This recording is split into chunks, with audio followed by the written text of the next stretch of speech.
其實大家都知道，生涯規劃係我哋青少年成長嘅過程之中嘅一個好重要嘅一個內容啦。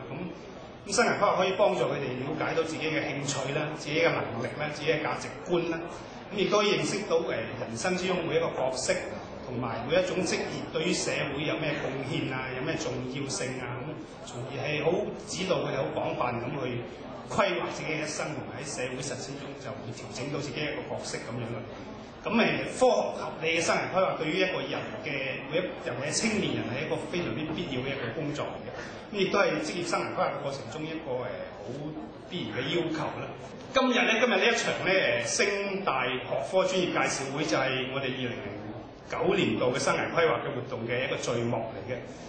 咁點解要搞呢一場咁嘅介紹會咧？其實就係我哋睇到大學學科嘅選擇對於青少年嚟講係嘅職業生涯規劃同埋人生規劃嚟講係好重要、好重要嘅。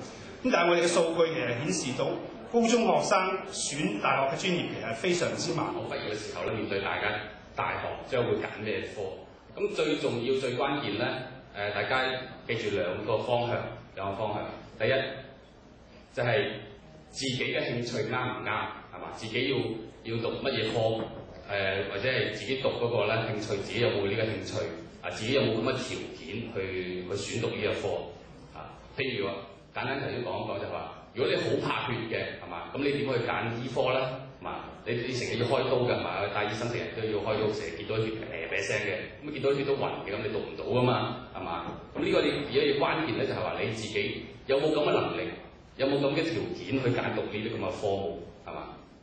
就話你要了解，頭先大醫生之前都有講過嘅，就係話你要了解就係話將來唔係依家係將來有冇需要有需求。喺我哋經濟學入邊咧，就係最緊要就係 demand and supply， 係嘛？有冇咁嘅需求？你讀完咗之後，可能得4成或者係少於4成啦，係呢個社會係冇呢個需要嘅。所以第日你出嚟嘅時候咧，你就好辛苦啦。如果係諗住將來如果要從事金融業嘅咧，其實就有關商科嘅方面咧，都其實好合適嘅。咁因為我本身喺銀行界工作咗20幾年啦，咁我覺得就話銀行界咧係如果係你哋讀金融方面咧，就係非常適合嘅。咁咧，我想希望一陣咧具體咧就喺台下咧就具體咁解答有關同學嘅提問咧，我諗更加合適。咁呢度多謝各位。有請易顯嘉先生。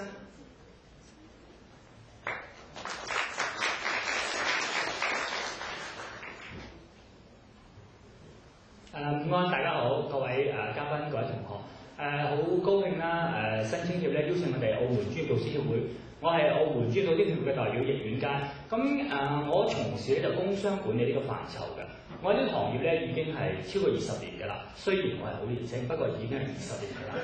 咁其實今日好多同學咧就即將會面對升學或者係出嚟就業嘅一個狀況啦。咁其實睇翻20年啦，90年代。可能啱啱出世嘅同學仔咁我當時都已經唔止10歲㗎啦。喺90年代嗰陣時，記得澳門經濟咧係啱啱起飛嘅。咁嗰陣時我哋做冇而家你咁頭痛，因為我冇條件升學。我一出嚟放低個書包咧，就諗住揾嘢做。第一份工咧係800蚊。OK， 咁我而家咧好開心啦，因為喺我工作裏邊咧，我揾到個滿足感。我自己再出嚟再讀書，再讀翻個 MBA， 從事工商管理呢個行業咧就好開心。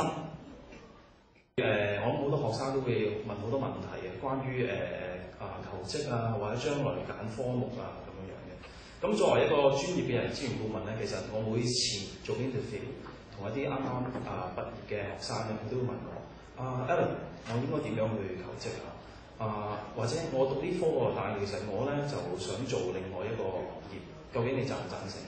其實呢啲嘢咧係好睇翻佢本身個人嘅家庭背景啦，佢自己所讀嘅個科目嘅成就去到邊度啦，同埋自己本身嘅興趣。咁就時間關係，我諗好簡單講啦。如果係想再詳細討論，我哋喺台下慢慢再傾下。咁其實我係今日想講關於呢個會計嘅行業啦。咁其實我諗，如果係真係有意係入呢個會計行業嘅同學咧，可能係你要留意通常係入行有3個要求啦。第一個就係一個學歷嘅要求。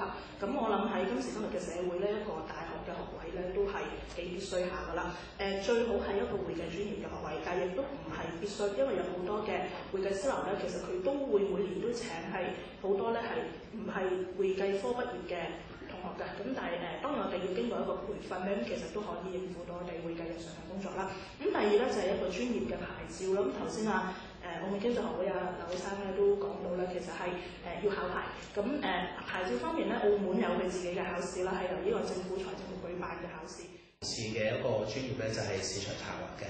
咁我讀書嘅時候咧就係喺澳大利亞嗰度讀書嘅。咁所以如果有啲同學咧特別即係因為而家啱啱畢業啦，可能佢哋會諗住會唔會繼續留喺澳門讀書啊，或者會去內地讀書，甚至乎可能會考慮到去澳洲讀書嘅。咁如果或者讀啲乜嘢科啊，咁其實我都可以俾到呢啲意見佢哋嘅。咁就如果講翻我嘅專業，我話市場策劃，咁我都同佢話咦，市場策劃係咩嚟嘅？而家成日都聽到 sales and marketing 咁其實市場策劃咧就係一個好闊嘅一個學科嚟嘅。咁你話咦，咁我第時做出嚟係做啲乜㗎？咁其實亦都好闊嘅。咁我可以好簡單話俾你聽咧，其實咩叫 marketing 咧？咁其實即係市場。我咧就係負責講下關於統計啦，同埋operations research 嘅行業嘅。咁我而家就係學研究教啦，就教關於研究方面嘅。咁我記得我喺啱讀書嘅時候咧，我覺得自己係比人差嘅。咁但係讀下嘅時候咧，我就發覺原來讀書方面咧有個好竅門嘅，同埋出嚟做嘢方面咧，亦都有個好竅門，就係你個 logical thinking 打得好咧，咁咧你到時出嚟做 proposal 啦，到時出嚟做planning 啦，呢啲時候咧好多時喺用得翻我哋叫做quantitative analysis 啦，即係一啲我哋用好科學性嘅模型啦，或者同計學啦，probability 呢啲咧就可以咧推到出嚟咧，到底我哋有幾多個 percent 係會成功啦。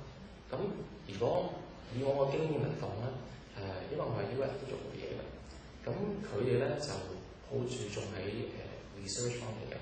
咁即係話，當你有個 project 出嚟嘅時候咧，你一定要有一個好 feasible 嘅 plan，而個 plan 入邊咧一定有好多數據證實你呢個 plan 係 work 嘅。